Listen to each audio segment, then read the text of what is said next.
Президент Сооронбай Жээнбеков 2019 аймактарды өнүктүрүү жана өлкөнү санариптештирүү жылы деп жарыялаган. Өлкөнү санариптештирүү бүгүнкү күндүн талабы. Аймактарга интернет жетпесе иш жылбайт. Ошондуктан мамлекет башчысы Кыргызстандын бардык аймактарында эл аралык стандарттарга жооп берген инфраструктураны түзүү жана туташ санариптештирүү талабын койгон. 22 апрелде Санарип Кыргызстан региондорду өнүктүрүү аттуу биринчи телекоммуникациялык форумда жалпы өлкөнү санариптештирүү биринчи кезекте жергиликтүү бийликтин аракетинен көз каранды экени белгиленген. Убакытка уттурбай аймактарды алдыга жылдыруу алардын колунда. Айтылган сөз айтылган бойдон калбасын деп президент катуу эскерткен эле.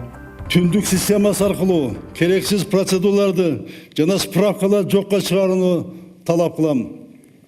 Анын натыйжасында кошумча маалыматтар жана документтерди талап кылуу токтойт.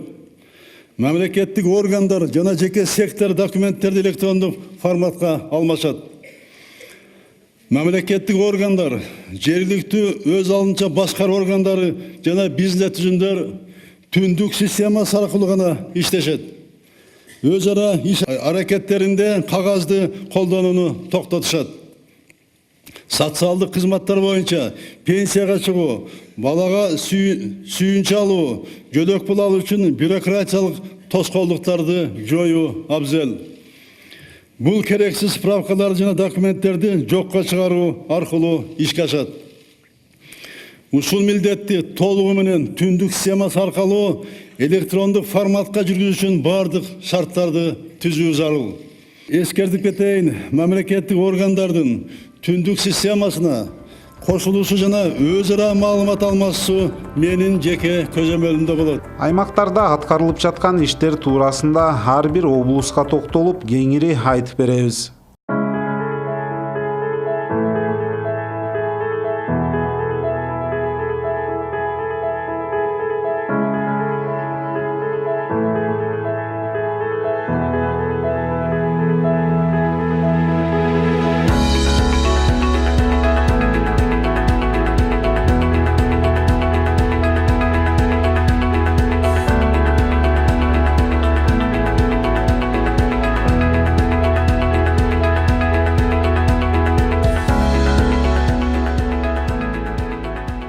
Жалал Абад облусунун аянты 33,7 квадрат километр. Өлкөнүн жалпы аянтынын дээрлик 17%-ын түзөт. Жалал Абад облусу Кыргызстандын түштүк батышында жайгашкан. Облустун борбору Жалал Абад шаары. Жалал Абад облусу 8 райондон, 8 шаардан жана 68 айылдык округдан турат. Калктын саны 1,220,000 жакын. Жалал Абад облусунун Нокен районуна караштуу Достук айыл өкмөтү 2018 жылдын жыйынтыгы менен эң мыкты айыл өкмөт сынагында биринчи орунду алган. Ал жерге барганыбызда жаңы курулуп жаткан объектилерге эл аралык уюмдар менен иш алып барып, элге ыңгайлуу шарттарды түзүп жаткандыгына күбө болдук. Быйыл 2 бала бакча реконструкциядан өтүп, 1 ФАП, 1 мини футбол аянтчасы курулуп, айылдарда асфальт төшөлүп, 1 мектептин курулушу бүткөнү турат. 2019 жылы биз ушул жылдын башында депутат местный жергиликтүү кеңештин депутаттары менен биргеликте көчөлөргө барып, айылдарда ушундай көйгөйлөрдү тактап, ушу жылдын башында биз 11 долбоор караганбыз. Мына бүгүн ноябрь айына чейин биз ушу 11 долбоордун баардыгын ишке ашырдык. Замандан артта калбай бул жерде бүт мектептер, бала бакча, айыл өкмөтүнүн имараты интернет менен туташып, видео көзөмөл орнотулганын билдик. 10 миңден ашуун калкы бар 6 айылдан турган Достук айыл өкмөтүндө бирдиктүү терезе санариптик системасы элдин да, мамлекеттин да колун узартып жатыптыр. Бирдиктүү терезе ачтык. Сентябрь айында биз жанагы Нокен районуна 70 чакырым алыстыкта жайгашкандыгы үчүн ушу бирдиктүү терезени сентябрь айында ачып, биз азыр биздин айылдын тургундарына бир топ жеңилдиктер болуп калды. Себеби жарандарыбыз мындан кийин районго каттабайт, бүт жерде документтердин баары ушул жерде бүтөт. Бирдиктүү терезелер Жалал Абад облусунун Каракөл шаарында да ишке кирген. Коомдук объектилерде да камералар орнотулуп жатат. Биз ушул бирдиктүү терезени ачтык азыр. Бул бирдиктүү терезенин негизги кийинки максаты мына эл биздин жарандар келет дагы арызын тапшырат. Кийин мисалы үчүн госрегистрге, паспортный стол же соцфонд, соцзащитага чуркап отурбайт. Ушул жерден келип кайра ответтерин алып турат да. Ар бир эме тармакта ушундай болот. Мектеп шаардын мектептердин бардыгына 16-17ден камера коюлду, ар бир уязвимый жерлерине. Андан сырткары госрегистр, соцзащита, архитектура, паспортный стол, ЗАГС, соцфонд ушундай баягы элди тейлей турган ишканалардын бардыгына биз бүгүнкү күндө уже камераларды коюп, санариптештирүү жарандар үчүн мурда болуп көрбөгөндөй жаңы мүмкүнчүлүктөрдү ачат. Мамлекеттик кызмат көрсөтүүдө адамдык факттар жоюлат. Бул коррупциялык элементтерди жок кылат дегенди түшүндүрөт. Учурда өлкө аймактарынын санариптик мүмкүнчүлүгү жакшы дешет адистер. Токтогул району учурда 100% жогорку ылдамдыктагы интернет менен камсыз болгон. Биздин жалпы аймак боюнча бүгүнкү күндө 423 километр аралыктагы оптоволокондук кабелди тартып өттүк. Мунун ичинде 39 школ интернетизация менен камсыз болду. 8 айыл өкмөтү, 16 ГСВ жалпы аймактарда. Бүгүнкү күндө бардык айылдын кайсы булуңгурчунда болбосун ошол жерде биздин жогорку ылдамдыктагы интернет пайдаланууга берилип иштеп атат. Элди жогорку ылдамдыктагы байланыш сапаты менен камсыз кылдык деп ойлойм. Ошону менен бирге шаардын ичиндеги жана жер-жердеги айыл жериндеги жайгашкан ишканаларды дагы бүгүнкү күндө оптоволокондук кабелди берип, ар бир ишкана өзүнүн базасын ушул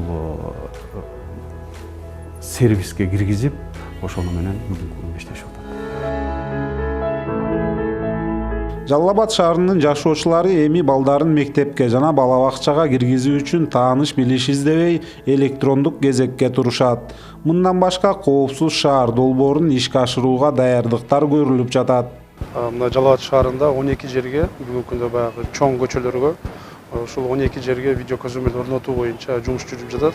Анткени мына шаарыбызда дагы ушул ыңгайлуу шарт түзүлүш үчүн жанагы зебраларды чийип, анан ушул автомашиналарга да ыңгайлуу болуш үчүн баягы разметкаларын чийип биз бүгүнкү күндө даярданып атабыз. Кудай буйруса, бул жылы ушул баягы саниттештирүү жылынын алкагында баягы шаарга толук кандуу иш жүзүн ашырабыз деген ойдобуз.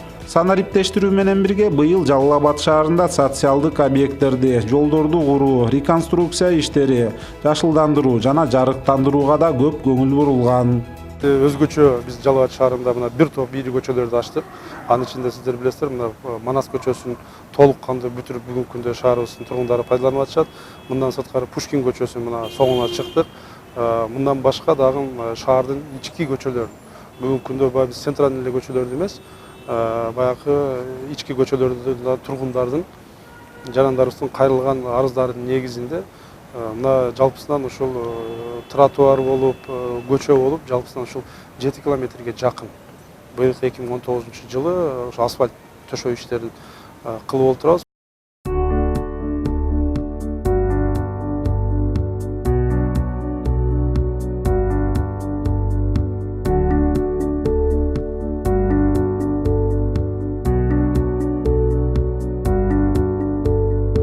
Сооронбай Жээнбеков өзүнүн президенттик мөөнөтү бүткүчө Кыргызстандын аймагын 100% таза суу менен камсыз кылуу убадасы бар. Ырааты менен өлкөдөгү суу жетпеген айылдарга суу берилип, 24 шаардын тиешелүү инфратүзүмү жаңыланат.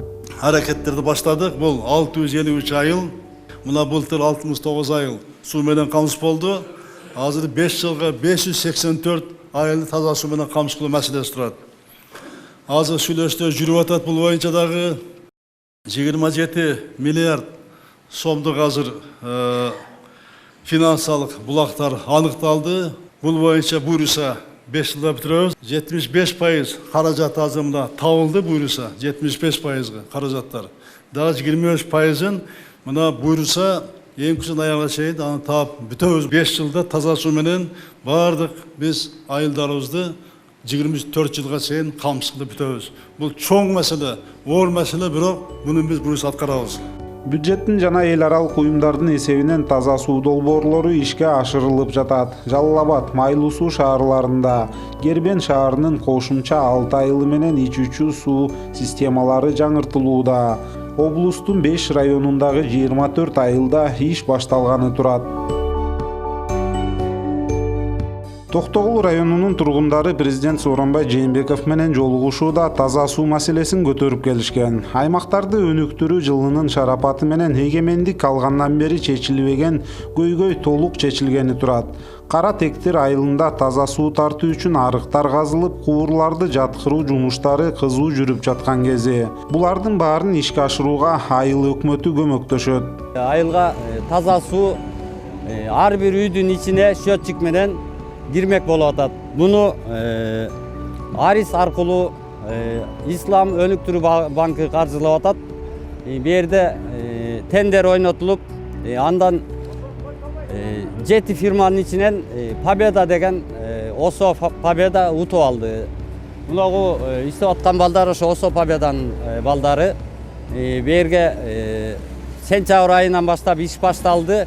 Мунагу Манас айылынын почти жартысы казылып, уже суу түтүктөрү орнотулуп баштадык. Иш кызуу жүрүп атат. Айылыбыздын элдеринин маанайлары жакшы, таза суу бар жерде жакшы болот экен, ден соолук болот экен. Бардыгы сүйүнүп, чоң кубанычтабыз. Президентибиз Сооронбай Шариповичке рахмат. Ушу айыл жергелерин көтөрүп, өнүктүрүп, санарипташтыруу жылы деп жарыя кылгандыгына. Кара Тектир айылынын калкынын саны 3,5 миңден ашык. Тургундар 1 чакырымдай алыстагы булак менен сайдагы суудан ташып ичип келет. Ушу бизге таза суу келгени боюнча биз аябай сүйүнүчтөбүз. Таза сууну биз ичип эме кылып, бул Совет соорунда келбеген сууну биз азыркы убакта эме кылып, сууну таза суу келгенге биздин Кара Тектир айылы аябай сүйүнүчтө. Биздин айыл өкмөтүбүзгө да чоң рахмат, президентибизге да чоң ыраазычылык билдиребиз. Ушинтип таза суу келип, ар бир үйгө кирип эметип турганына автомат менен жууп калат чыгарбыз. Азыр ручной кол менен жууп атабыз. Таза суу болсо калкыбыздын дени сак болот. Ал эми Нокен районундагы Масы айылында ачылган жеке менчик медициналык борбору айрым шаардык медицина жайларынан кем калышпайт. Бир гана медборборго шарттарды түзбөстөн жеке ишкер ал территорияда скважина казып, суу чыгарып, жолдорду асфальттап салган. Ушул 86-жылдан бери мединститут бүткөндөн ушул райондо хирургия бөлүмүндө хирург болуп иштеп жүргөм. Эми заманга жараша ушундай жеке ишке больницаларды ачкыла, мынткиле деп не кылганга, анан ушу аракет кылып 2 жылдан бери ушул жерде жеке менчик больницаны ачтык.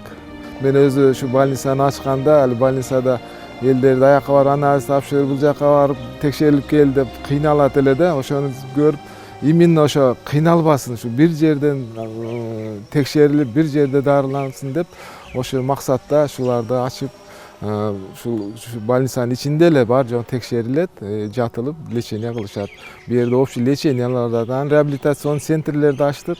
Ал жерде физиолечениялар бардык түрлөрү бар. Массаж, парафиндер, капсула, ванна электрический, фитнес залдар, тренажерный аларда бүтүн ошо заниматься этишет. Эртеменден баштап кечке ошо убактысына карап чыгышып, ошо реабилитация өткөзүлөт да. Балдардын ден соолугун ойлогон Каракөл шаарынын тургуну Гүлжамал Шаменова болсо табигый продукция чыгарган чакан цех ачкан. Бул азыктар Евразиялык экономикалык биримдикке мүчө мамлекеттерге экспорттолот. Атайын сертификаты да бар. Ишкер айым кыргызстандыктарды өзүбүздүн аймактарда өндүрүлгөн пайдалуу кургак жемиштерди сатып алып, ата мекендик өндүрүүчүлөрдү колдоого чакырды. Ушу балдар үчүн биз деле бир кичинекей нерсе, ушулардын ден соолугуна керектүү нерсе ойлоп тапсак болот да деп, анан кийин ушул идея менен анан изденип баштагам.